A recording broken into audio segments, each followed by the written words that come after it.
ይህ ኢትዮጵያ ቴሌቪዥን ነው።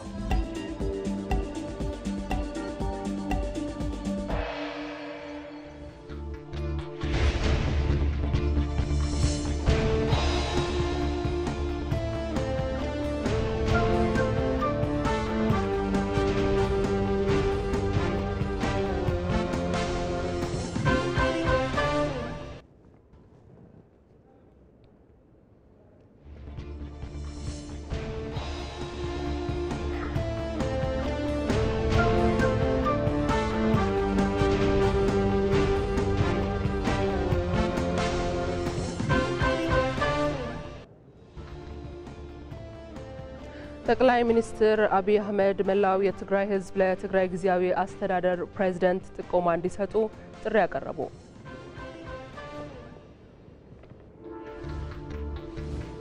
የኦሮሚያ ክልል ርዕሰ መስተዳደር ሽመልስ አብዲሳ ነባሩ የኦሮሚያና የሲዳማ ክልል ህዝቦች ጠንካራ አንድነት ተጠናክሮ ይቀጥላል አሉ። በምስራቅ ጉራጌ ዞን የምስራቅ መስቃን ወረዳ ነዋሪዎች የማህበረሰብ አቀፍ የጤና መድህን ተጠቃሚ በመሆናቸው ካልተገባ ወጪ መዳናቸውን ተናገሩ።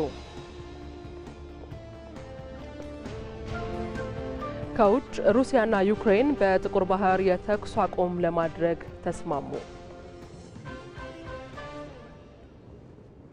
ጤና ይስጥልኝ በድጋሚ እንደምናመሻችሁ። አንድ ሰዓት ሆኖ የኢቲቪ 57 ሁለተኛው ምዕራፍ ተጀምሯል። መቅደላይ ደረጀ ነኝ። አብራችሁን ቆዩ። ጠቅላይ ሚኒስትር አብይ አህመድ መላው የትግራይ ህዝብ ለትግራይ ጊዜያዊ አስተዳደር ፕሬዝዳንት ጥቆማ እንዲሰጡ ጥሪ ያቀረቡ።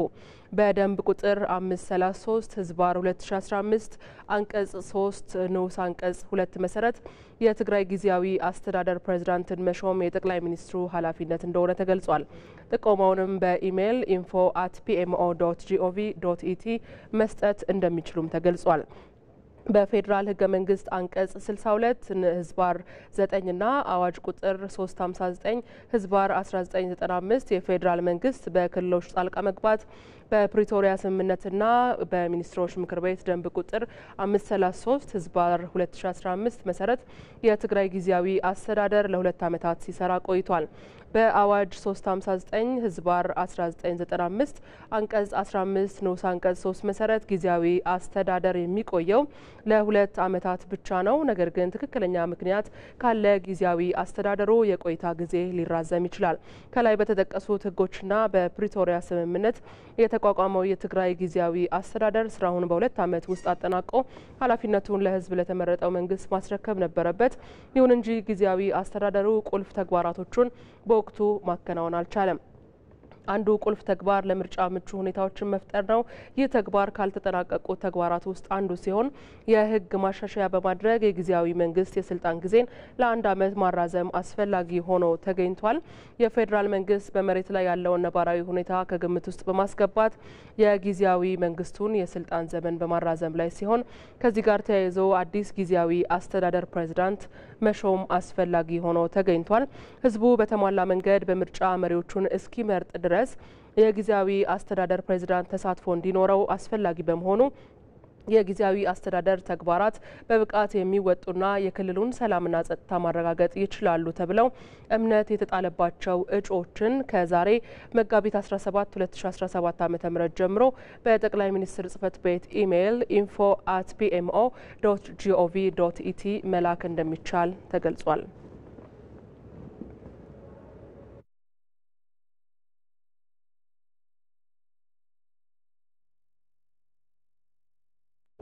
እንቀጥላለን። ነባሩ የኦሮሚያና የሲዳማ ክልል ህዝቦች ጠንካራ አንድነት ተጠናክሮ እንደሚቀጥል ርዕሰ መስተዳደር ሽመልስ አብዲሳ ተናግረዋል።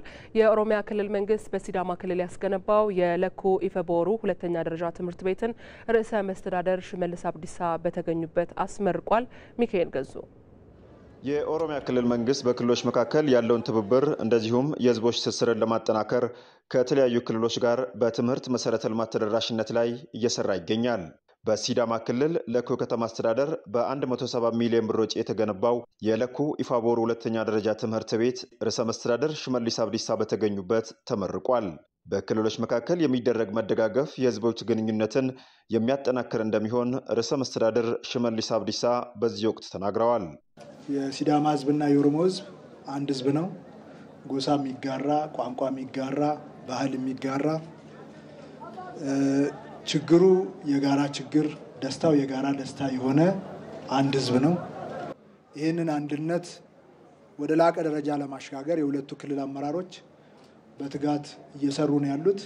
ስለዚህ ይሄ አንድነት ድሮም ነበረ፣ አሁንም አለ፣ ወደፊትም ጸንቶ ይቆማል፣ ይቀጥላል። ይሄንን ወደ ኋላ ሊመልስ የሚችል አንዳች ኃይል የለም። የክልሎቹ መደጋገፍ ተጠናክሮ የሚቀጥል ይሆናል ያሉት ርዕሰ መስተዳድር ሽመልስ ድህነትና ኋላ ቀርነትን ለመቅረፍ በትምህርት ላይ በስፋት ሊሰራ እንደሚገባ አመልክተዋል። ከሁሉ በላይ ትውልድን መገንባት፣ ትውልድን ለመጪው ዘመን ማዘጋጀት ትልቅ ስራ ነው። አሁን የደረስንበት ቀድመን ያዘጋጀነው ትውልድ እዚህ ደረጃ ነው ሊያደርሰን የቻለው። ቀድመን በተዘጋጀነው ልክ ነው ዛሬ ልማት እየሰራን ያለነው። ቀድመን በተዘጋጀነው ልክ ነው ጠንካራ ስርዓትን የምንገነባው። ዛሬ ካልተዘጋጀን ነገ የምንፈልገው ልማት ልናመጣ አንችልም። ድህነትን፣ ኋላ ቀርነትን በምንፈልገው ደረጃ ማሸነፍ አንችልም። ድህነትና ኋላ ቀርነትን በምንፈልገው ደረጃ ማሸነፍ ከፈለግን በዛ ደረጃ ትውልድን ማዘጋጀት ያስፈልጋል። ስለዚህ ትምህርት ላይ ትኩረት ተደርጎ በሁሉም መስክ መሰራት አለበት። ትምህርት ቤቱ መማሪያ ክፍሎች፣ ቤተ መጻሕፍት፣ ቤተ ሙከራና የአስተዳደር ህንፃን ጨምሮ መጸዳጃ ቤቶች የተሟሉለት ሲሆን የተሻለ ትምህርት ለማግኘት እንደሚያግዝ ተገልጿል። ትምህርት ቤቱ ሲገነባ እጅግ በጣም ደረጃው በጠበቀ ሁኔታ ተሰርቷል። ወደፊት አዳሪ ትምህርት ቤትም ይሆናል። ዘንድሮ ደግሞ መጀመሪያ ስለሆነ በሙከራ ደረጃ ተጀመረ እንጂ ወደፊት አዳሪ ትምህርት ቤት ሆኖ ያገለግላል ሲባል ሰምተናል። አደረጃጀቱ በጣም ደረጃ ጠበቀ ነው። ነው። ላብራቶሪው ሁሉም ነገር ሰፍቲ የተጠበቀ ነው የተሰራው፣ ምንም ሳይቀር ማለት ነው። ውሃ ሴንሰር ነው። ተማሪ የሚጠቀምበት አንዳንድ ነገሮች በጣም ምቹ ናቸው። ከዳለ ወደዚህ ደግሞ ከዚህ ከሸበዲ ነው እንደዚህ አዋሳ ድንበርም ወደዚህ የመጡ ብዙ ልጆች፣ ሴቶች፣ ወንዶች እየተማሩ ነው። ብዙ ነው አሁን አይናቸው ተከፈተው። ብዙ በጣም ነው ተደሰተው። የተደረገላቸው እርዳታ የትምህርት ቤቱ እርዳታም በጣም ነው ተደሰቱት እና ብዙ እርዳታ ነው አሁን ያገኘን ብለን ነው ደስታችን ወሰን የለውም። ስለዚህ እናመሰግናለን። ከትውልድ ወደ ትውልድ ትልቅ አሻራ ነው ጣሉት። በሲዳማ ክልል የትምህርት ጥራት ችግርን ለመቅረፍ የትምህርት አድሶ መርሃ ግብር ተቀርጾ እየተተገበረ እንደሚገኝ የክልሉ ርዕሰ መስተዳድር አቶ ደስታ ሌዳሞ ተናግረዋል። ዘርፉን ለማገዝ በኦሮሚያ ክልል የተደረገው ድጋፍም ትልቅ ፋይዳ ያለው ስለመሆኑ አመልክተዋል። የዚህ የነገ ትውልድ የሚበለጽግበትን ትምህርት ቤት በእነሱ ክልል ለኦሮሚያ ልጆች የሰሩትን በ170 ሚሊዮን እኛ ትምህርት ቤት ሰርተን አናውቅም። በዚህ ደረጃ ወጪ አውጥቶ ከፍ ባለ ስታንዳርድ ለወንድሞቹ ሰርቶ በማበርከቱ አንድ ጊዜ ላቅ ያለ ምስጋና አቀርቡልኝ። ይህ ትምህርት ቤት ምናልባት የሲዳማና የኦሮሞ ህዝብ አንድነት ታሪክን እያወራን እንደመጣ ነው። የታሪክ በማይፋቅ ደረጃ በሲዳማዎች ልብ ውስጥ የታተመበት ስራ ነው። ትምህርት ቤቱ ዘንድሮ ለመጀመሪያ ጊዜም ተማሪዎችን ተቀብሎ የመማር ማስተማር ስራ ጀምሯል። የጋምቤላ ክልል ምክር ቤት መደበኛ ጉባኤ የተለያዩ ሹመቶችን በማጽደቅ ተጠናቋል። የክልሉ ምክር ቤት ለሁለት ቀናት ሲያካሂድ በቆየው መደበኛ ጉባኤ ወይዘሮ መሰረት ማቴዎስን የምክር ቤቱ ዋና አፈ ጉባኤ አድርጎ የሾመ ሲሆን አቶ ጁል ናንጋልን ደግሞ ምክትል አፈ ጉባኤ በማድረግ ሹመት ሰጥቷል። በተጨማሪም ጉባኤው 18 የካቢኔ አባላትና የቋሚ ኮሚቴዎችን ሹመት መርምሮ አጽድቋል። የምክር ቤቱ ጉባኤ በነበረው ቆይታ የክልሉን የ2017 በጀት ዓመት የመጀመሪያው 6 ወራት የልማትና የመልካም አስተዳደር እቅድ አፈጻጸምና የኦዲትና የጠቅላይ ፍርድ ቤት የስራ ክንውን ሪፖርቶችን ገምግሟል ሲል ሪፖርተራችን ሚፍታህ አብዱልቃድር ነው የዘገበው።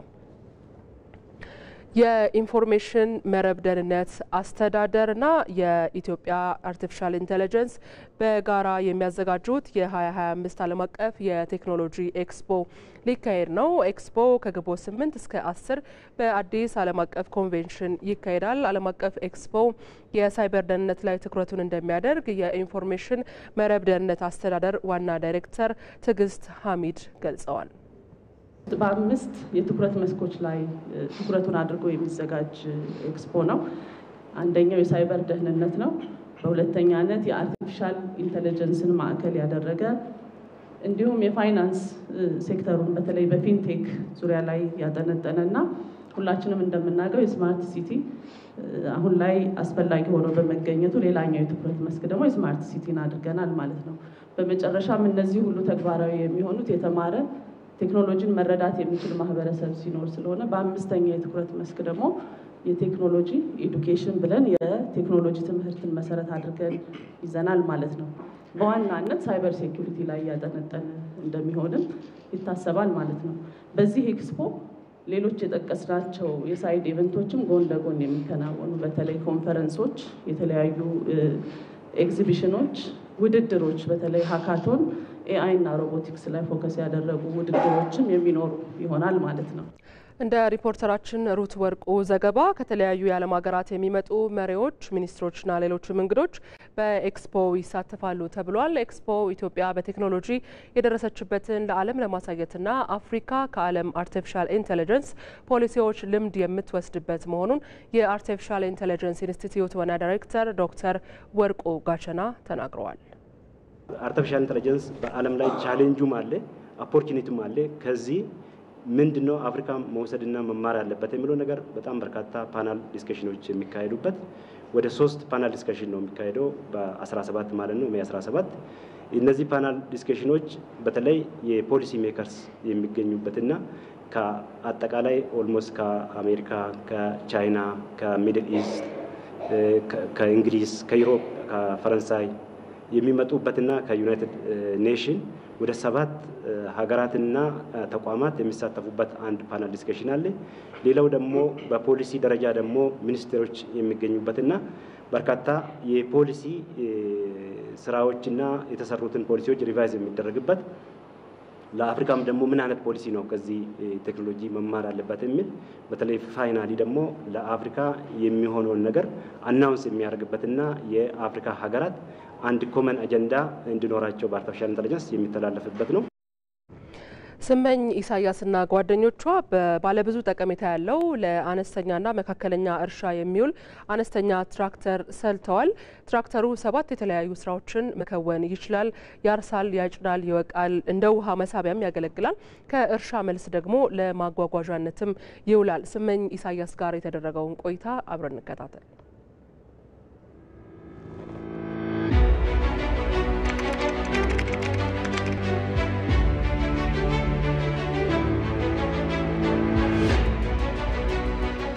የኛ ፕሮጀክት መልቲፐርፐዝ ሚኒ ትራክተር ነው።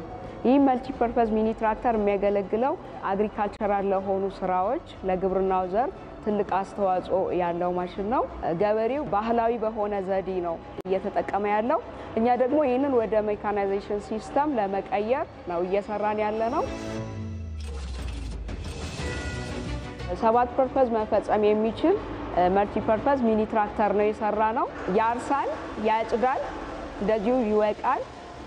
እነዚህን አክሰሰሪዎችን ብቻ በመቀያየር ወተር ፓምፕን ለመስኖ ጨምሮ 7 ፐርፐዞችን ይፈጽማል።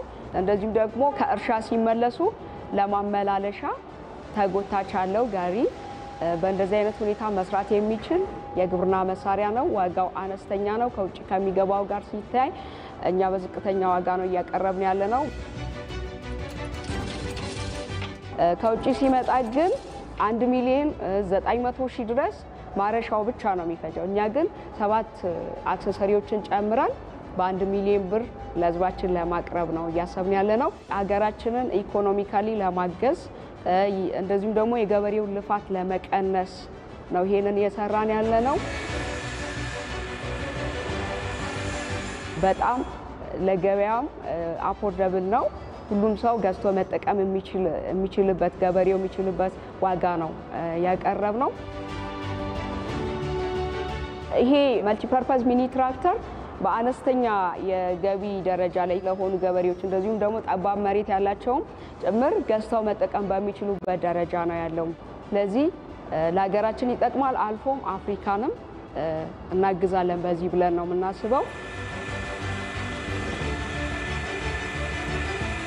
ትርፋማነታችን እየጨመረ በሄደ ቁጥር ለአፍሪካ ገበሬ አልፎም ደግሞ ለሌሎች ዴቨሎፒንግ ስቴጅ ላይ ላሉ ሀገራት ገበሬዎች በሽያጭ መልክ በማቅረብ ለሀገራችን ሃርድ ከረንሲ ኢንካም እናመጣለን ብለን ነው እየሰራን ያለ ነው።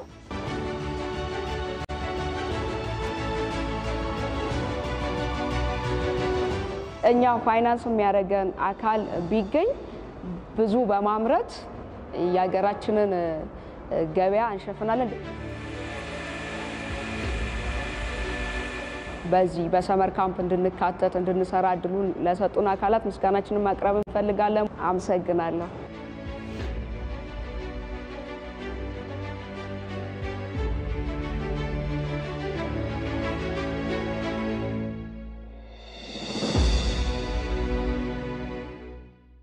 መንግስት ለአፈር ማዳበሪያ 84 ቢሊዮን ብር ድጎማ ማድረጉን የግብርና ሚኒስቴር ለኢትዮጵያ ሬዲዮ ወቅታዊ ዝግጅት ገልጿል። በበጀት ዓመቱ 24 ሚሊዮን ኩንታል የአፈር ማዳበሪያ ለማቅረብ እየተሰራ ነውም ተብሏል። አቤል ሙልጌታ ተጨማሪ ያለው።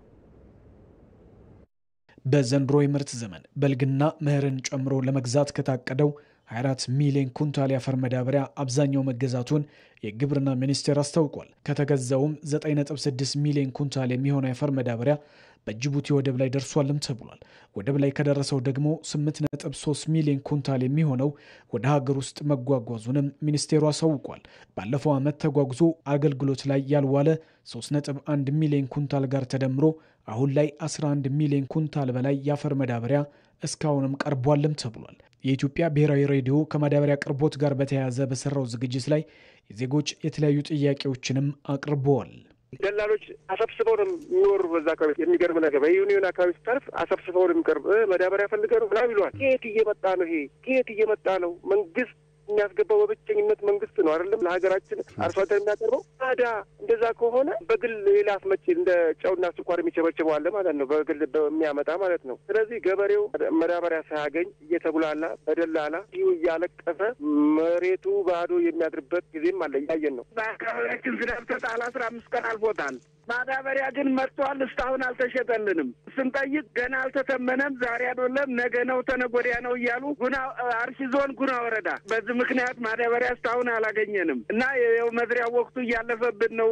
ከግብርና ሚኒስቴር የግብርና ግብዓት አቅርቦት መሪ ስራ አስፈጻሚ የሆኑት አቶ መንግስቱ ተስፋ ተገኝተውም ለተነሱ ጥያቄዎች ምላሽና ማብራሪያም ሰጥተዋል። ህገወጥነትን ለመከላከልም መንግስት ሰፊ ቁጥጥርና ክትትል እያደረገ መሆኑንም ተናግረዋል። በተለያዩ መንገዶች ህገወጦች ጋር እንዳይገባ በእውነት ለመናገር በመንግስት በጣም ከፍተኛ ጥረት በጣም ከፍተኛ ጥንቃቄ እየተደረገ ነው። ስለዚህ አንደኛው ነገር ከህገወጦችን ልክ በሚወራው መንገድ አለማግኘት አለ። ሁለተኛው ደግሞ ተጨባጭነት ለሆኑ ደግሞ ያገኘናቸው አሉ። እነሱ ደግሞ ህጋዊ እርምት እየተወሰደባቸው ነው። ከዛ በፊት ግን ለምንድነው እኛ ራሳችን ለህገወጦች ተባባሪ ምን ሆነ የሚለው ነገር በጣም ጥያቄ ምልክት ውስጥ መግባት ያለበት። ከአፈር ማዳበሪያ ጋር ተያይዞ የሚገጥመውን ችግር በዘላቂነት ለመፍታት አሰራሩን ለማዘመን እየተሰራ መሆኑንም አንስተዋል። አንድ የአፈር ማዳበሪያ ከውጭ ስትመጣ ለማን አርሶ አደር እንደገባች ትራክ የምናደርግበት መንገድ ዲዛይን ተደርጓል። ሶፍትዌር በልጽጓል። እሱም ባለፈው አዳማ ላይ ሁሉም ክልሎች ባሉበት አስተዋውቀናል። ማዕከላዊ ኢትዮጵያ ክልል ላይ የመጀመሪያ ፓይለቲንግ እየሰራን ያለ ነው። በጣም ትልቅ ፕሮጀክት ነው። ማለት ሚኒስቴር መስሪያ ቤቱ አንዱ ይሄንን ለመከላከል እና የተቀላጠፈ አገልግሎት ለመስጠት ከወረቀት የጸዳ አገልግሎት ለመስጠት የሄድንበት መንገድ ነው። በጣም በሚገርም ሁኔታ ከጠበቅነው በላይ ሰው ወዶታል።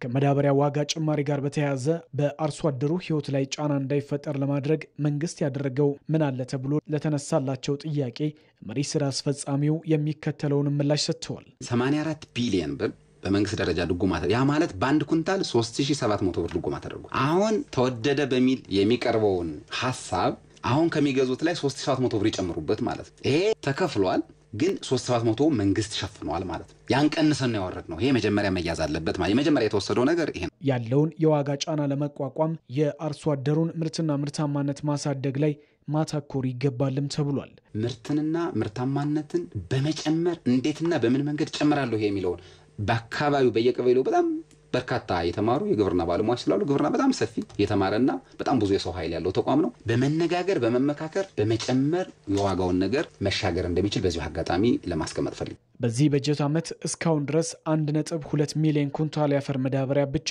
አርሶ አደሩ መግዛቱም ተመላክቷል። ቀሪው ከ10 ሚሊዮን ኩንታል በላይ ደግሞ በመጋዘኖች ውስጥ ይገኛልም ተብሏል። ኢቲቪ 57 እንደቀጠለ ነው። በኢትዮጵያ ከኦቲዝምና ከአእምሮ እድገት ውስንነት ጋር በተያያዘ ያለው ግንዛቤ አነስተኛ መሆኑን የልዩ ፍላጎት ባለሙያ ገልጸዋል። የወላጆች ግንዛቤ አነስተኛ መሆን ልዩ ፍላጎት ያላቸው ልጆች በቂ እንክብካቤ ሳያገኙ እንዲያድጉ ምክንያት እንደሆነም ነው ባለሙያው የሚናገሩት። ከልዩ ፍላጎት ባለሙያ ዋኖስ መስፍን ጋር የተደረገውን ቆይታ እንከታተለው።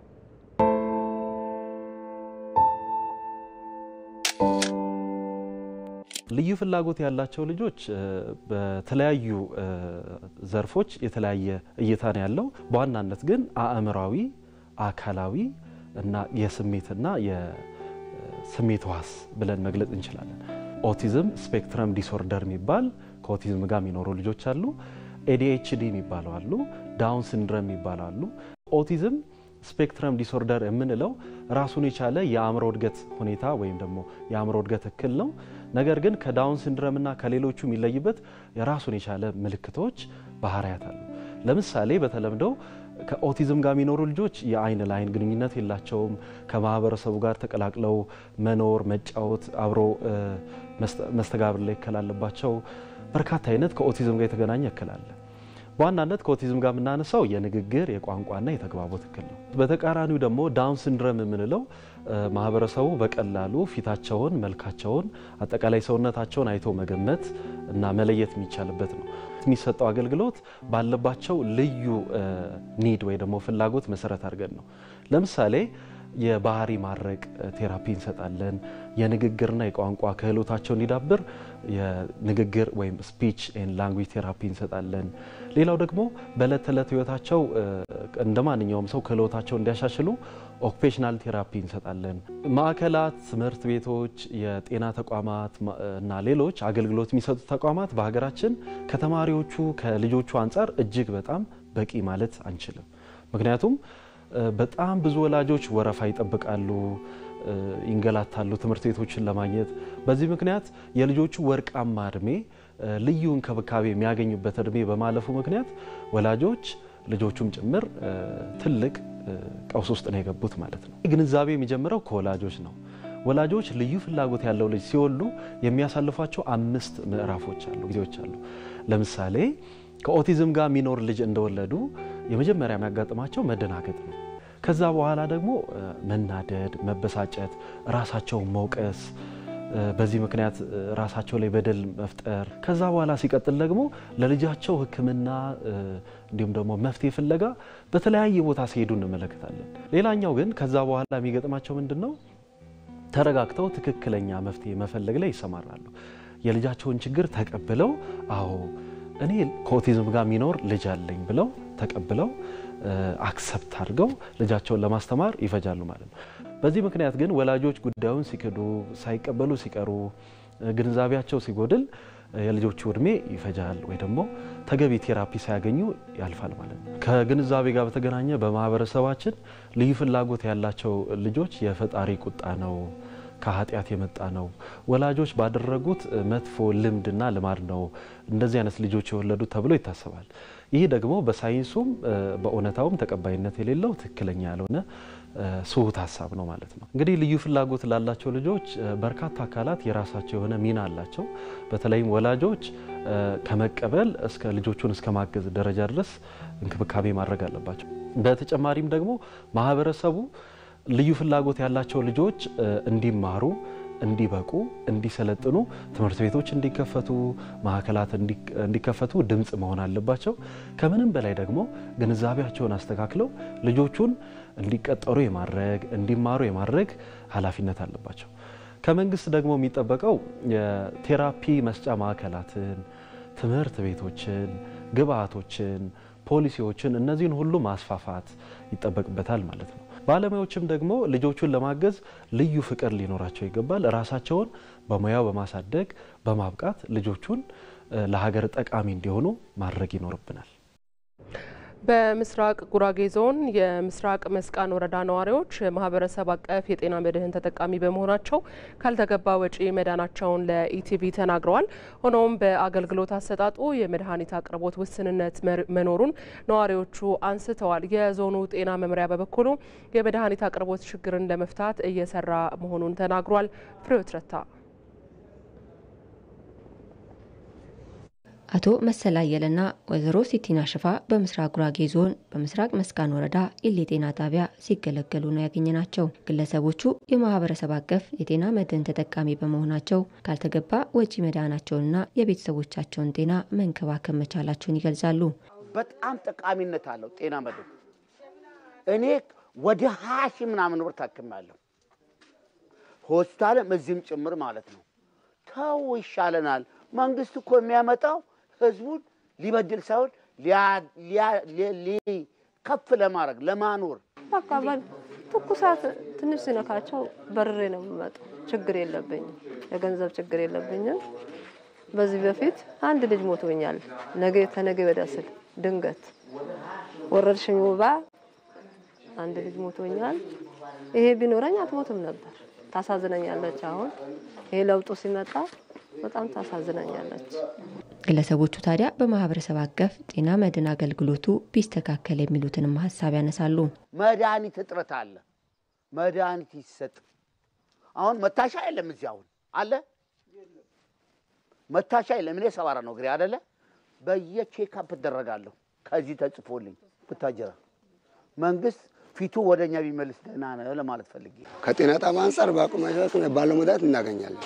ሪፈር ጠይቀን ስንሄድ ግን ሆስፒታል ላይ እንደዚህ አይነት ችግሮች ይታያሉ። በወረዳው ሁሉም ነዋሪ የጤና መድህኑ ተጠቃሚ ሆነዋል የሚሉት ደግሞ የኢሌ ጤና ጣቢያ የጤና መድህን አስተባባሪ የሆኑት ደግነ ቢርመጂ ናቸው። ምስራቅ መስቃንና መስቃን ወረዳ ሙሉ 100% በሚባል ደረጃ ተጠቃሚ ነው ጤና መድህን። ሰውየው በፊት በቆሎ ልሸጬ ዶሮ ሸጬ የሆነ ነገር ይል ነበር። አሁን ያ ነገር የለም። እጁ ላይ ስላለ ደብተሩን ይዞ መጥቶ ሌሊት ቢሆን ማታ ቢሆን በማንኛውም ሰዓት መጥቶ ይታከማል። በምስራቅ ጉራጌ ዞን ጤና መምሪያ ኃላፊ ሰለሞን ጉግሳ በዞኑ የሚስተዋለውን የመድኃኒት እጥረት ለመፍታት እየተሰራ ነው ብለዋል። አንደኛው መፍትሄ ብለን ያለው የጤና ተቋማቶች የግዢ ሲስተማቸው በአመት 4 ጊዜ የሚል ነው የመድኃኒት ጥቅል ግዢያቸው። እኛ ግን ከዛ ያለፈ ግዢ በመድኃኒት አቅራቢ ኤጀንሲ ስለሆነ ሌላ ጨረታ ፕሮሰስ ስለማይፈልግ ከዛም በጊዜ በላይ ሄደው መድኃኒት በገባ ቁጥር ባለ ቁጥር የትራንስፖርት ኮስቱ ምንም መሸፈን አለብን በሚል መድኃኒት እንዲገዛ ያደረግን ነው። አንዱ መፍትሄ የማህበረሰብ ፋርማሲዎች በማዕከል ደረጃ መክፈት ነው። ለዚህ አሁን በዞናችን አንድ የማህበረሰብ ፋርማሲ እንሴኖ ከተማ ላይ ከፍተናል። አገልግሎት መስጠት ጀምሯል። ቡታጅራ ከተማ ላይ እና ኬላ ከተማ ላይ በቅርቡ እንከፍታለን። ኦልሬዲ ግንባታ የጀመሩበት ሁኔታ አለ። በምስራቅ ጉራጌ ዞን 82% የሚሆነው ማህበረሰብ የጤና መድህን ተጠቃሚ መሆኑንም ከዞኑ ያገኘነው መረጃ ያመለክታል። መምህርነት የህይወት ጥሪ ነው ይላል። ባልተለመደ የስነ ትምህርት ዘዴው በኢንተርኔት ትምህርቱ እውቅና ያገኘው መምህር ልናወራለት የወደድነው መምህር ፊዚክስና ሂሳብን በቀላል መንገድ በኢንተርኔት በማስተማር እውቅናን አትርፏል። ብዙዎችን ለውጤት ያበቃው አስጠኚው የራሱን ፈጠራ በማከል ከኢትዮጵያ አልፎ በዓለም ላይ በኢንተርኔት እያስተማረም ይገኛል። ቶማስ ኃይሉ ከመምህሩ ጋር ቆይታ አድርጓል። እንከታተለው።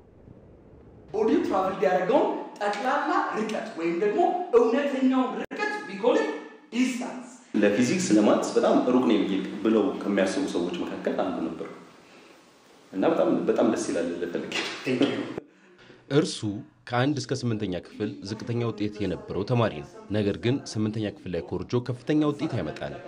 እዚህ ጋር በሚማርበት ትምህርት ቤት ጥበቃ የነበሩት አባቱ በልጃቸው ጥሩ ውጤት ማምጣት የተደሰቱትን ያስታውሰዋል። ያቺ ቅጽበት የአሁኑ ወጣት መምህር ዳኛቸው ሻምበልን ህይወት ቀየረች።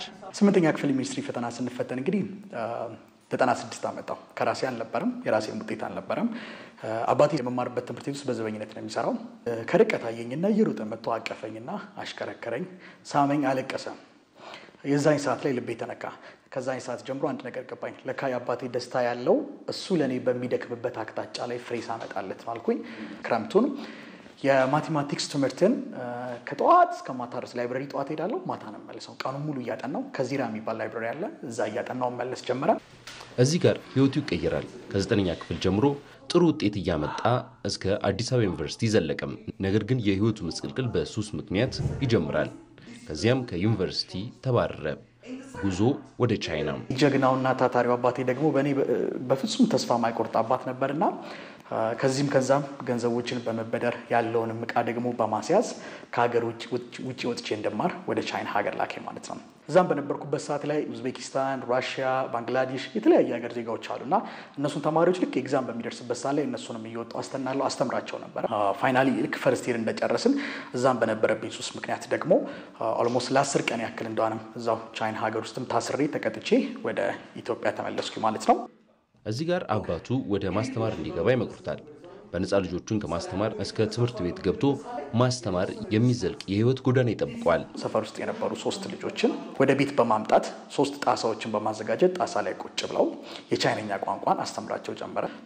እዛ ያስጠናዋቸው ልጆች የሚማሩበት ትምህርት ቤት ውስጥ የፊዚክስ መምህሩ ስራ ለቆ ነበር። ስለዚህ የፊዚክስ መምህር ስላልነበራቸው ዳይሬክተሩ መምህር ይፈልጉ ነበር። ከነዚህ ካስጠናዋቸው ልጆች መካከል አንዱ ሳሚ ይባላል። ወደ ዳይሬክተሩ ጋር በመሄድ እንደው አንድ የሚያስጠናን ጎበዝ ልጅ አለ እሱ ቢያስተምረን ብሎ ይጠቁሟል። የትምህርት ማስረጃ ምን የለኝም። መጀመሪያ አክሰፕት አላደረገኝም ነበር። ከዛ በኋላ ግን መምህር ስላልተገኘ ያለውም ጊዜ አጭር ስለነበር መምህር እስከሚገኝ ድረስ ክላስ ውስጥ እንድቆም ይነግረኛል። ክላስ ድምጼ ዳይሬክተሩ ቢሮ ሲሰማ ነበር። ይሄ ልጅ ማስተማር ጀመረ እንዲሉ ነበር።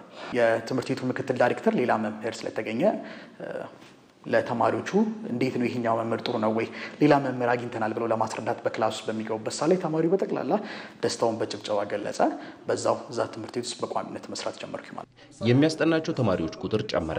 እንደ ቢሾፍቱ ከፍተኛ ቁጥር ያላቸው ተማሪዎች ጥሩ ውጤት እንዲያመጡም ከባለቤቱ ጋር ምግብ እየሰሩ ጭምር ያስጠኗቸው ጀመር። ፕሮሰስ ድርጅቱ በጣም ማደግ ጀመረ ማለት ነው።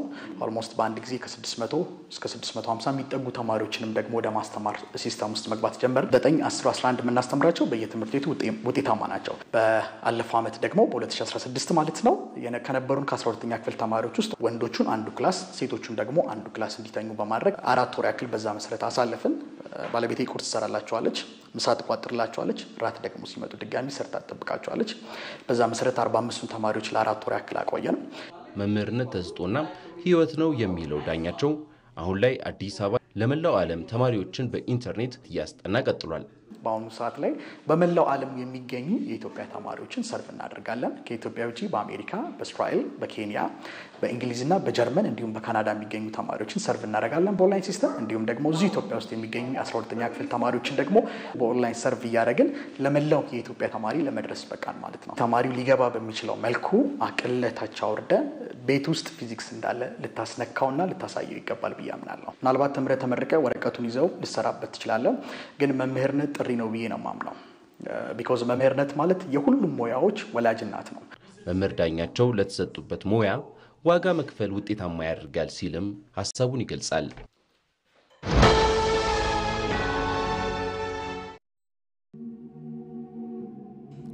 በታላቁ የአላህ ቃል እየተመራ በጥሩ ግብር እንዳጌጠ ምግባራችን እያበራ ጉልበታችን ከመሬት ሲያልፍ ልባችን ከሰማይ ደርሶ በተስቢህ ስሙን ስንጠራ በጎ መልካሙን ስንሰራ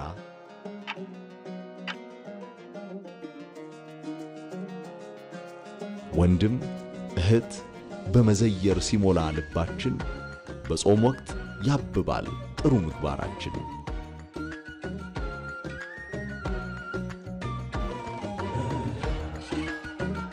እንኳን ለታላቁ የጾም ወር ረመዳን በሰላም አደረሶ። ረመዳን ሙባረክ።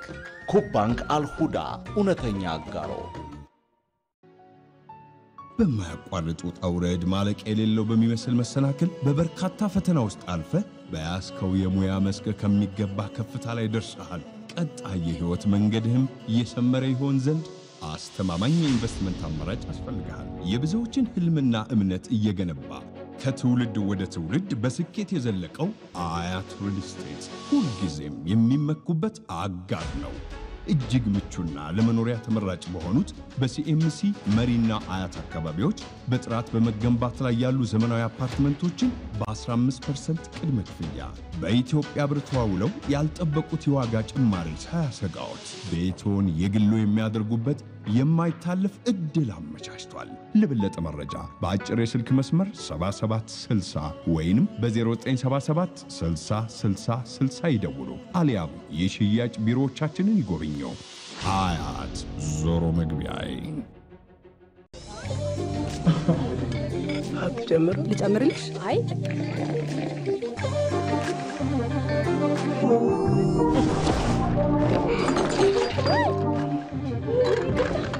አይዞህ አይመስለኝም። አይለቅ አታስቡ፣ ይለቃል። ሳይመነጭ? አዎ። እርግጠኛ ነሽ? በአዲሱ ዊዝ ዱቄት ሳሙና ሙልጭ ብሎ ይለቃል።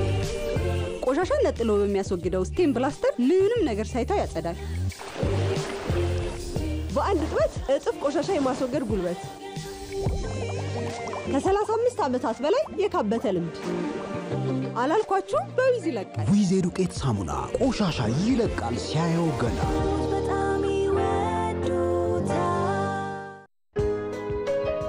የእርሶን ፍላጎት የሚያሟል የቴክኖሎጂን የእድገት ደረጃ ያማከለ ደህንነቱ ከስጋት ነፃ የሆነ በፍጥነቱ በምቾቱ በቀላልነቱ የሚደመሙበት ንብ የሞባይል ባንኪንግ አገልግሎት መተግበሪያውን ከአፕ ስቶር ወይም ከፕሌይ ስቶር አውርደው በመጫን የአገልግሎቱ ተጠቃሚ ይሁኑ። ለሁሉም የገንዘብ ክፍያና ዝውውር ጉዳይ ፍላጎቶ ማቃለያ ንብ የሞባይል ባንኪንግ መተግበሪያ ፍቱን መላ።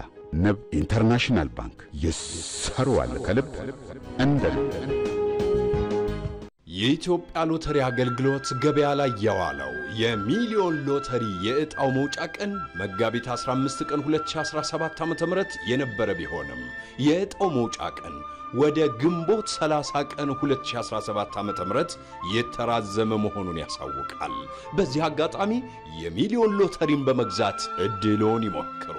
አንደኛ ዕጣ 50 ሚሊዮን ብር፣ ሁለተኛ ዕጣ 25 ሚሊዮን ብር፣ ሶስተኛ ዕጣ 10 ሚሊዮን ብር፣ አራተኛ ዕጣ 9 ሚሊዮን ብር፣ አምስተኛ ዕጣ 8 ሚሊዮን ብርና ሌሎችም ሽልማቶች ያሸልማል። የሚሊዮን ሎተሪን ይቁረጡ። ዕጣው ግንቦት 30 ቀን 2017 ዓ.ም ይወጣል። የኢትዮጵያ ሎተሪ አገልግሎት።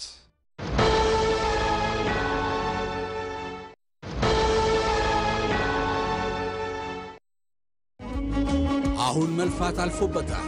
አንድ ሆነው ብዙ የሚሆኑበት ጊዜ መጥቷል። በጣቶ ፍጥነት ትኬቶን ቆርጠው ወደ ፈለጉበት ይጓዛል። ለመንገዶን ጊዜን ቀድመው በመረጡት ሆቴል ወዲያውኑ ማረፊያውን ይይዛል።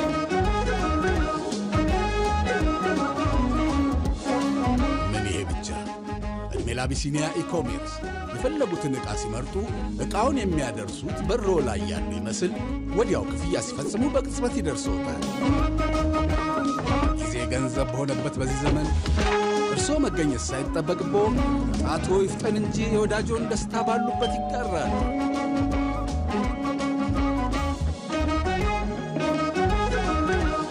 አቢሲኒያ የሁሉም ምርጫ። ይበልጥ ሊያቀራርበን በእጅጉ አብሮነታችን ሊጨምር በፍቅር ሊያስተሳስረን ሰማያዊ ረሐመትን ሊያላብሰን ዱንያችንን ሊያሰምር ቀን ቆጥሮ አልፎ ዓመትን መጣ ረመዳን። ጾሙ የፍቅር የአንድነት እንዲሆን እየተመኘን ጾሙን በማስመልከት ታላቅ ቅናሽ አድርገናል። በራስዎ ቤት በእፎይታ እንዲያሳልፉ ሁሉ የተሟላለት የምቾት ከተማ እየገነባን ነው።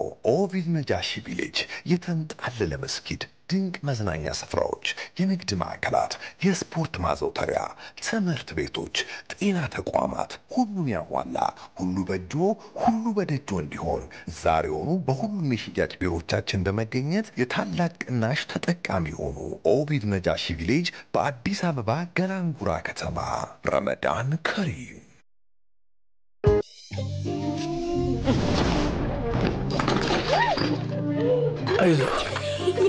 አይመስለኝም። አይለቅ ይለቃል። ሳይመነጭ? አዎ። በአዲሱ ዊዝ ዱቄት ሳሙና ሙልጭ ብሎ ይለቃል።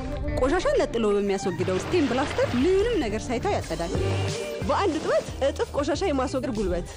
ከ35 ዓመታት በላይ የካበተ ልምድ አላልኳችሁም? በዊዝ ይለቃል። ዊዝ ዱቄት ሳሙና ቆሻሻ ይለቃል ሲያየው ገና።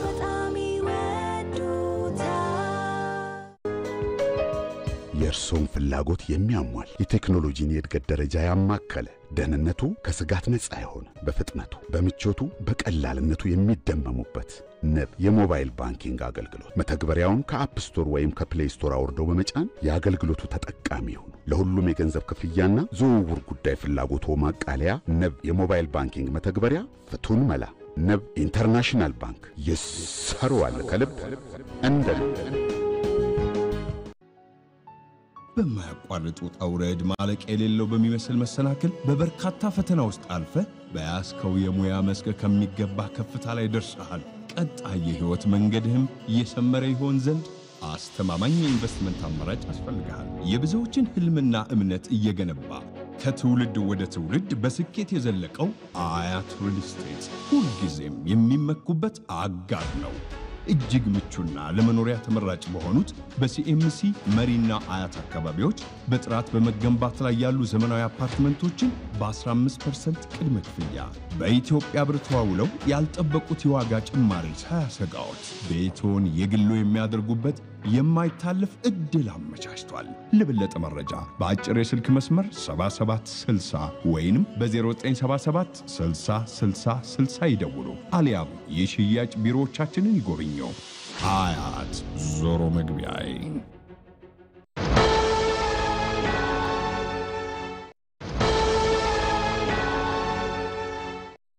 ላለፉት 2 አስርተ ዓመታት በመንደር 1 መንደር 2 እና መንደር 3 ደረጃቸውን የጠበቁ መንደሮች ገንብተን ለደንበኞቻችን በማስረከብ የካበተ ልምድ ያለን ጊፍት ሪል ስቴት ለኑሮ ምቹ በሆነው በመሃል አዲስ አበባ በለገሃር አራተኛውን ግዙፍ መንደር እንሆ ብለናል።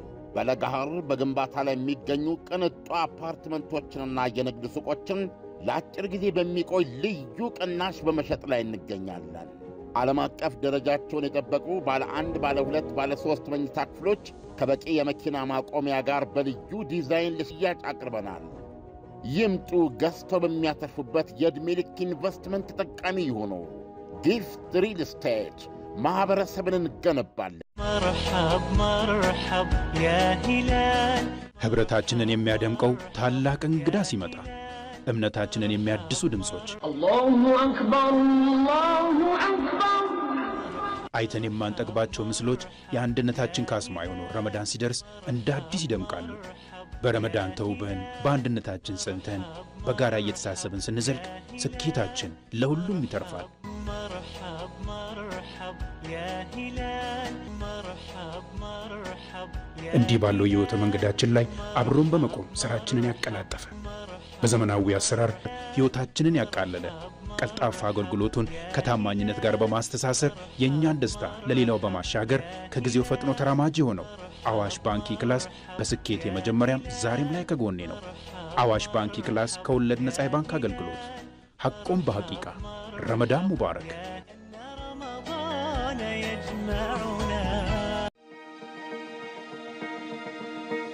ቀናት ወራትን ዓመት ዓመታትን ሲወልዱ ወገን ለለውጥ ሀገር ለአዲስ ቀን በትኩረት ሲተጋ ለነገ ህልሙ ዛሬ ላይ ሲደክም ሩቅ አስቦ ቅርብ እንዳያድር የሚሰሩ እጆች አመድ እንዳያፍሱ የነጋዴውን የባለ ሀብቱን የአባወራውን የእማወራዋን አደራ ተረክበን ለወገን መከታ ሆነን ከቆምንበት መንደር ሀገር ወገን ተቀይሮ ስናይ ኩራት ይሰማናል።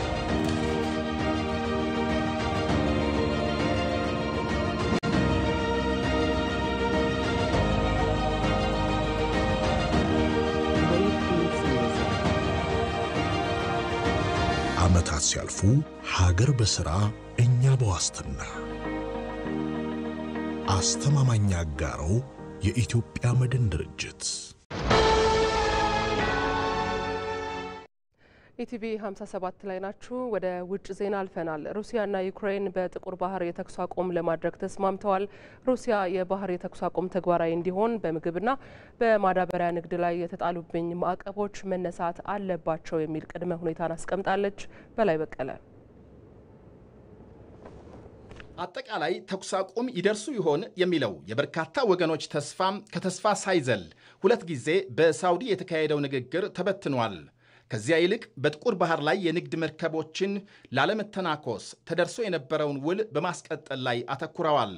በ2022 በመንግስታቱ ድርጅትና በቱርክ አሸማጋይነት የተደረሰውን የጥቁር ባህር የስንዴ ስምምነት የአሜሪካ ባለሥልጣናት በሳውዲ አረቢያም የሁለቱን ሀገራት ተወካዮች ካነጋገሩ በኋላ ዋሽንግተን ባወጣችው የተለያየ መግለጫም በጥቁር ባህር በንግድ መርከቦች ላይ የሚፈጸም ጥቃት እንዲቆም ከስምምነት መደረሱን ይፋ አድርጋለች። ትላንት በጥቁር ባህር መርከቦች በሰላም እንዲመላለሱ የንግድ መርከቦችን ለወታደራዊ እንቅስቃሴ መጠቀምና ጥቃት መፈጸም እንዲቆም ሩሲያ የተስማማች ሲሆን በምትኩ ሞስኮ የግብርናና የማዳበሪያ ምርቶቿን ወደ ውጭ መላክ እንድትቀጥል ዋሽንግተን ድጋፍ ለማድረግ ቃል ገብታለች።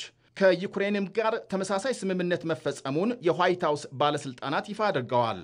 ሩሲያና ዩክሬን የዓለማችን ግዙፍ የጥራጥሬ ላኪ ሀገሮች ከመሆናቸው አንጻር ጦርነት መጀመራቸውን ተከትሎ የጥራጥሬ በተለይም የስንዴ ዋጋም በዓለም ገበያ ላይ ከፍተኛ ጭማሪ ማሳየቱ ይታወሳል። በተለይ ሁለቱንም ሀገሮች በሚያገናኘውና ዋነኛ የንግድ መተላለፊያ በሆነው የጥቁር ባህር አንዳቸው የሌላኛው መርከብ ላይ ጥቃት በመፈጸም ትልቅ ኪሳራ ገጥሟቸው ቆይቷል። ዛሬ በፓሪስ ከፈረንሳይ ፕሬዝዳንት ኢማኑኤል ማክሮን ጋር የሚነጋገሩት የዩክሬን ፕሬዝዳንት ቭላዲሚር ዜሌንስኪ ሞስኮ ይህንኑ የጥቁር ባህር ስምምነት ከጣሰች ተጨማሪ ማዕቀብ እንደሚጣልባት ማረጋገጫ እፈልጋለሁ እያሉ ናቸው።